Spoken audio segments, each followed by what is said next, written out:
से ये कानून पार्लियामेंट में बनाया था कि आर्टिकल 370 खत्म होगा, लेकिन अब इंतजार था पिछले 4 साल से, जब से ये तय हुआ था कि इसकी सुनवाई सुप्रीम कोर्ट में होगी।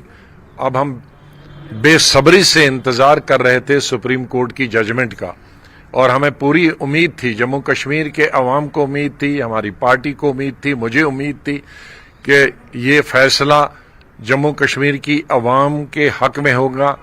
यहाँ के इतिहास को देखते हुए, यहाँ की जोग्राफियाई हालात, हमारे एक तरफ से पाकिस्तान है, दूसरी तरफ से चाइना है, और जिन हालात में, हिस्टोरिकल हालात में आर्टिकल 370 को जम्मू कश्मीर के कॉन्स्टिट्यूशन में, आईन में, और हमारे मुल्क के आईन में इसको आर्टिकल 370 के द्वारा कश्मीर को जो सहूलियत थी, फैसिलिटीज थी, उनको ख़त्म किया गया।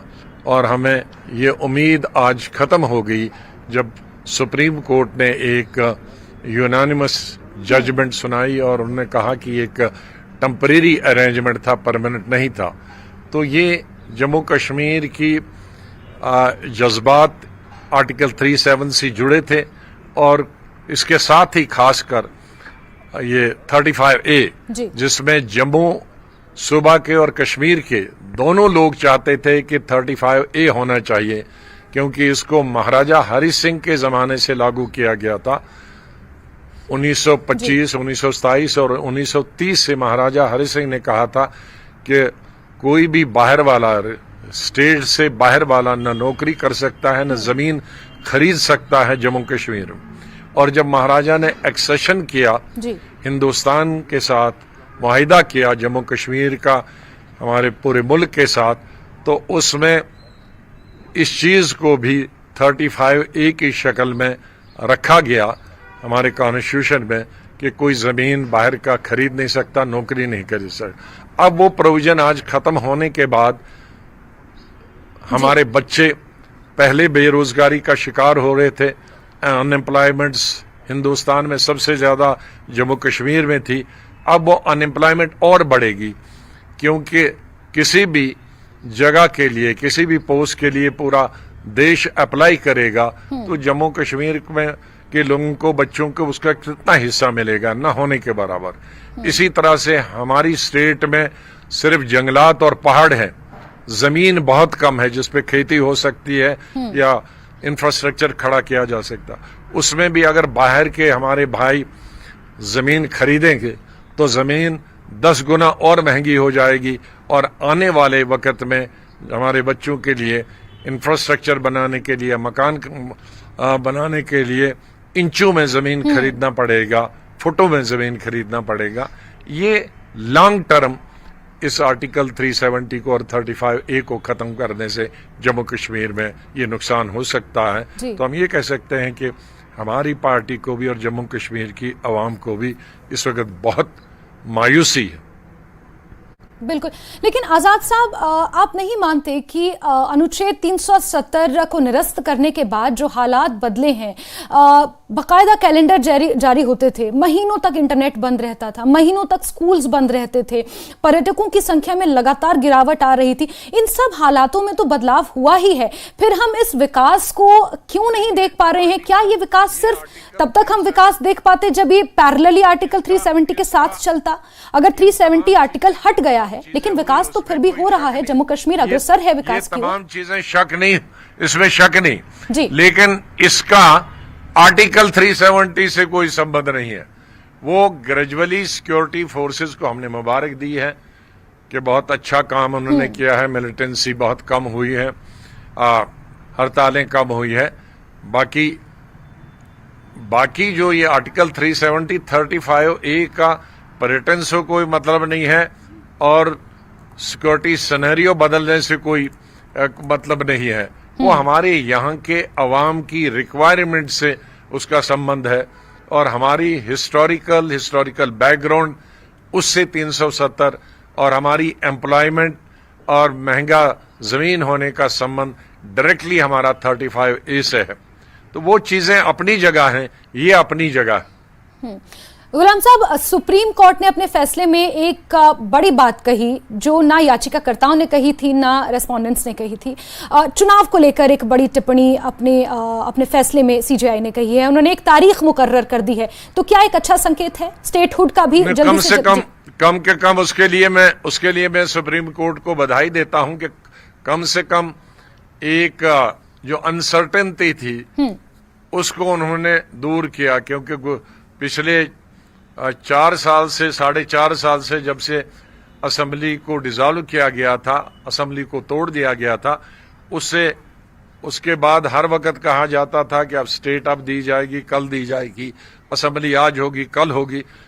कम से कम उस अनसर्टेनिटी को सुप्रीम कोर्ट ने आज खत्म किया कि 30 मार्च तक असेंबली के इलेक्शन होने चाहिए और तुरंत बाद इसको स्टेटहुड भी देनी चाहिए।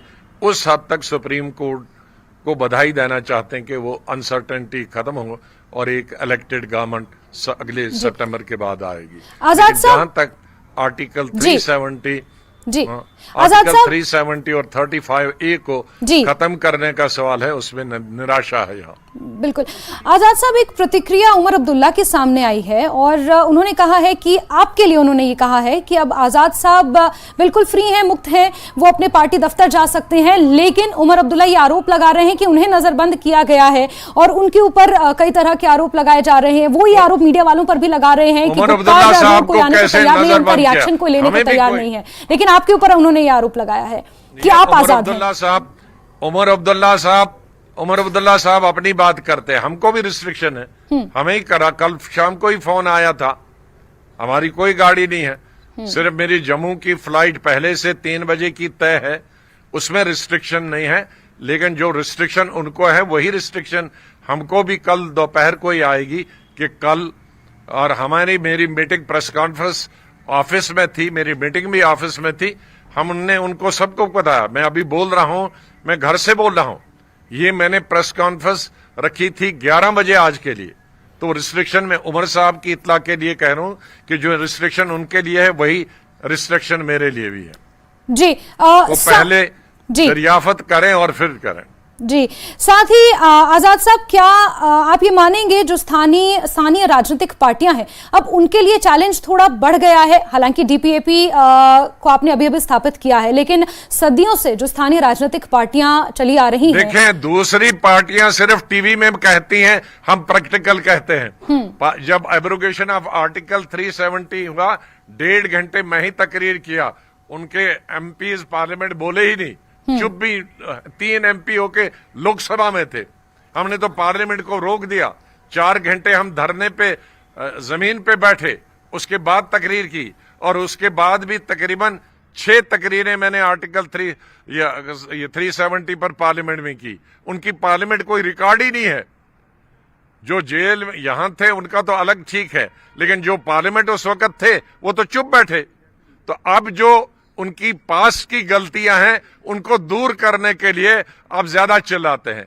जब जम्मू कश्मीर के लोगों से उनकी जमीन और घर को बुलडोजर लगाए जा रहे थे, तो सिर्फ स्टेटमेंट रीजनल पार्टी ने घर बैठ के स्टेटमेंट दिए। मेरी पार्टी थी 85, उन्होंने रैलियां की डिस्ट्रिक्ट हेडक्वार्टर पे और सब डिस्ट्रिक्ट हेडक्वार्टर पे, तहसील पे, बर्फ में, पिछले साल नवंबर, दिसंबर, जनवरी, फरवरी तक, और उस बर्फ में।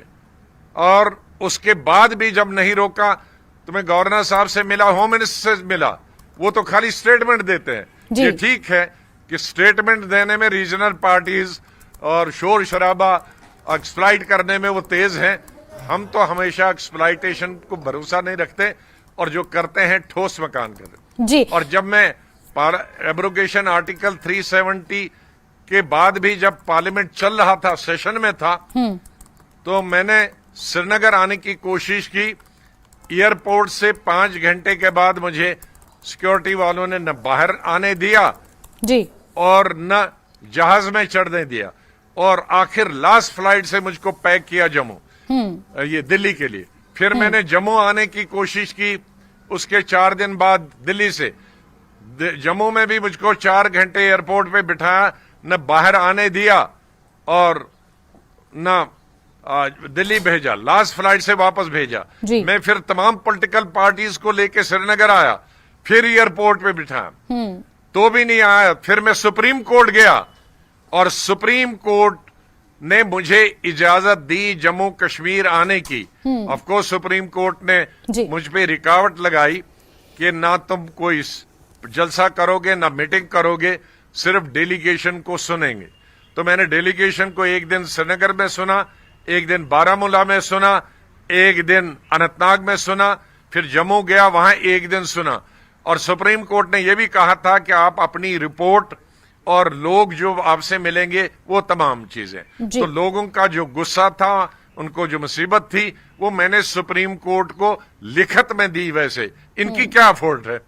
ये तो मजे से 5 स्टार होटलों में बैठे, घरों में बैठे थे। ये तो बल्कि अफवाह तो ये भी है इनके बारे में कि ये पहले ही मिले थे 2 दिन और कहा था हमको अंदर रखो वरना हमें प्रोसेशन निकलने पड़ेंगे। इनके सब अंदर बाहर में जानता हूं। जी आजाद साहब, एक लास्ट सवाल आपसे लेना चाहूंगी। अब आगे की स्ट्रैटेजी क्या है? अब चुनाव की एक डेडलाइन भी सुप्रीम कोर्ट ने दे दी है, स्टेटहुड के लिए भी सुप्रीम कोर्ट ने अपनी टिप्पणी में कहा। अब डीपीएपी किस डायरेक्शन में आगे बढ़ेगी, क्या प्लान है आपका? अब इस तरह 1 मिनट में इधर से जजमेंट आई, इधर से प्लान थोड़ी बनता जी।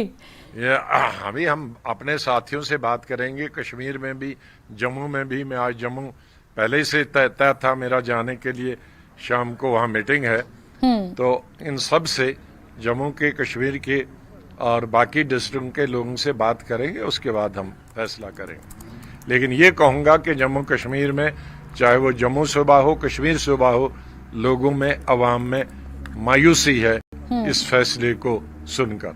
ठीक है, बहुत बहुत धन्यवाद। जी जी आजाद साहब, बहुत बहुत शुक्रिया न्यूज 18 JKLH को अपना समय देने के लिए। तो डीपीएपी अध्यक्ष गुलाम नबी आजाद को आप सुन रहे थे, उन्होंने कहा कि वो अपने पार्टी